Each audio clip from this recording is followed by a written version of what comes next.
Assalamualaikum Buya. Afwan mau bertanya, saya hamba Allah dari Jambi Buya. Saya sudah berumah tangga dengan suami selama 7 bulan. Tapi suami saya belum pernah disentuh sama suami sama sekali.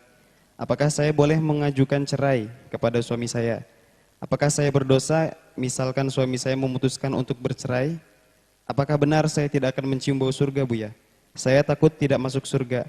Karena ada ustadz yang menyatakan bahwa jika seorang istri meminta cerai kepada suami, maka arsy berguncang dan istri tersebut tidak akan mencium bau surga, apalagi masuk surga. Saya takut salah langkah Buya. Juga yang ingin saya tanyakan, masa iddah khulu berapa lama Buya? Dan dimulainya kapan? Apakah saat keputusan hakim atau saat akta cerai sudah keluar? Baik.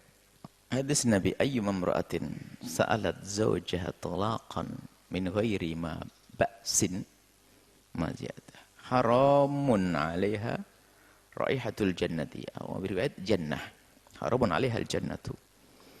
Jika ada seorang wanita meminta cerai kepada suaminya tanpa ada alasan yang dibenarkan, maka haram baginya surga. Jadi di sini ada yang diperkenankan dong. Minta cerai. Dan cerainya seorang istri ini sangat dihormati. Sehingga seorang istri nggak bisa mencerai dengan dirinya sendiri. Jadi harus dibantu, didukung oleh mahkamah agar terlindungi. Kalau laki-laki kan ngomong kepada istrinya mencerai langsung jatuh cerai. Kalau seorang wanita nggak bisa. Kenapa?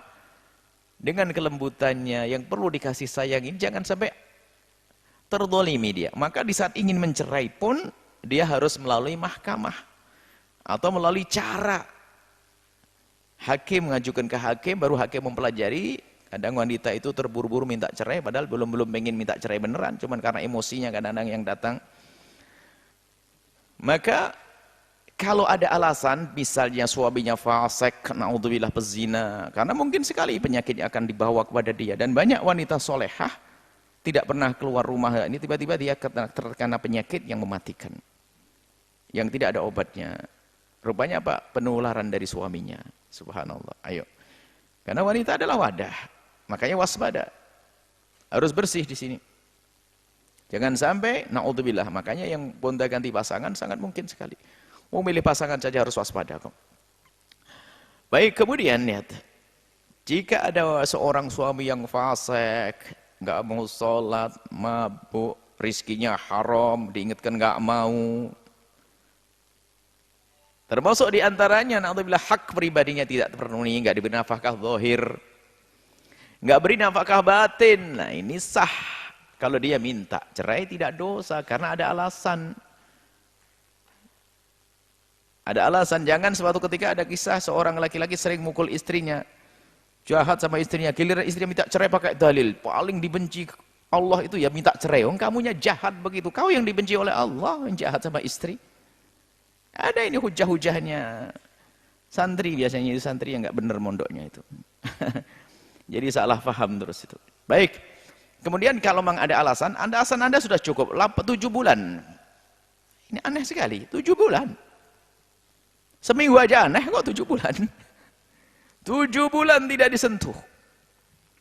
Apakah suami tidak menghendaki?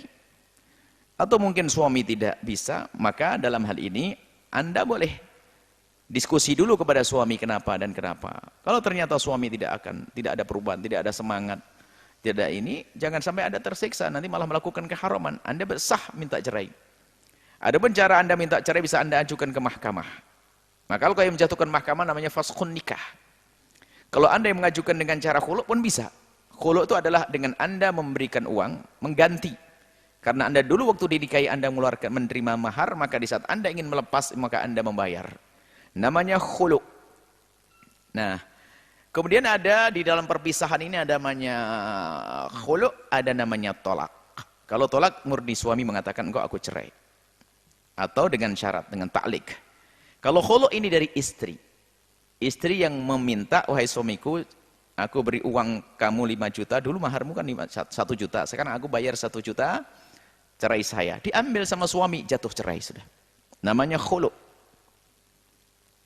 Nah, khulu ini apakah sama dengan tolak? Dalam mazhab kita, Imam Syafi'i punya pendapat 2. Mendapat qaul qadim, qaul jadidnya ada dua qaul. Yang pertama yang mu'tamad adalah qaul yang baru adalah dianggap sebagai tolak. Artinya mengurangi bilangan. Kalau sudah dicerai 1, 2 kemudian yang terakhir khulu, maka menghabiskan bilangannya. Sementara itu jumhur ulama. Yang lain mengatakan khulu adalah fasakh. Nah, fasakh nikah itu. Jadi tidak mengurangi hitungannya. Kemudian karena dalam mazhab Imam Syafi'i khulu ini adalah seperti tolak, maka harus melakukan iddah. Menanti seorang wanita tersebut seperti orang dicerai. Jika punya haid dia adalah 3 kali suci, kalau tidak, kalau dihamil adalah sampai melahirkan, kalau tidak punya haid karena masih kecil atau sudah tua adalah 3 bulan, itu ada. Nah, dalam fikih mazhab Imam Syafi'i radhiyallahu anhu. Nah, sekarang pertanyaannya adalah mulai kapan khulu hitungannya itu? Dilihat. Jika bentuk pengajuan fasakh kepada hakim, kemudian hakim mencermati, kemudian hakim memutuskan, baru itu dari hakim. Faskhun nikah sendiri ada bermacam-macam. Ada faskhun nikah nggak usah pakai hakim. Langsung spontan hari itu. Contoh, orang menikah dengan seorang wanita. Menikah. Tak taunya setelah punya anak 4 baru ketahuan kalau dia adalah adik susuannya. Langsung fasakh, nggak usah nunggu hakim. Sama khulu'nya seorang istri di depan suaminya langsung, nggak usah nunggu hakim. Hari itu mulai dihitung. Tapi ada iddah yang ngitungnya dari keputusan hakim kalau sifatnya wanita mengajukan dulu. Hakim menimbang, baru nanti putuskan. Baru hari itu, saat itu adalah hitung iddahnya. Jadi bedakan. Ada yang iddahnya langsung hari itu dimulai. Suami mencerai, nggak usah nunggu surat cerai. Suami mencerai, jelas suami mencerai. Istri mengkhulu, langsung diambil uang oleh suami, langsung hari itu jatuh. Tapi kalau sifatnya ngajukan dari nol, dari awal, maka baru keputusan hakim nanti saat itulah dihitung. Cuman yang banyak terjadi hari ini, mengajukannya hanya sudah ngaju-ngajuan, bukan ngajukan suami. Kenapa? Karena cerainya sudah terjadi pada beberapa waktu yang lalu. Suaminya sudah mencerai 2 kali, 3 kali, akhirnya baru ngajukan ke mahkamah. Itu hanya ngaju-ngajuan saja, syarat-syaratan, bukan syarat sesungguhnya. Jadi hitungannya adalah waktu bercerainya. Yang sesungguhnya itulah dihitung masa iddahnya, bukan nunggu keputusan hakim.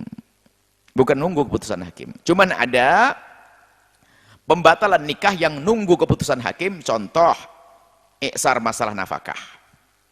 Atau aib. Biasanya yang ngajukan ini adalah kaum wanita. Kalau laki-laki tidak. Hampir tidak ditemukan laki-laki menemukan aib di istrinya lalu ngajukan ke mahkamah, nggak usah. Cukup dicerai saja, diam-diam ya nggak terungkap. Kalau aib. Tapi kalau seorang wanita menemukan suaminya impotensi atau tidak memberikan nafkah dan sebagainya, maka wanita mengajukan ke mahkamah, maka di saat itulah hakim melihat betulkah laki-laki tidak beri nafkah, seperti apa. Kemudian masalah innahnya suruh mencoba, dinasihati dulu oleh hakim untuk berobat 1 tahun dan sebagainya. Kalau sudah nggak mau, nanti hakim memutuskan. Kalau yang ini nunggu keputusan hakim baru dihitung masa iddahnya. Tapi kalau yang tadi yang langsung terjadi, iddahnya dari hari itu. Seperti itu. Nah, untuk detailnya, siapapun yang punya masalah perceraian dan pernikahan, hendaknya harus duduk dengan ustadz, bukan dengan pertanyaan singkat lewat begitu, khawatir ada yang kurang, karena ini adalah masalah al-budu', masalah halal haram dalam urusan-urusan yang sangat luar biasa, yaitu pernikahan. Wallahu a'lam bishawab.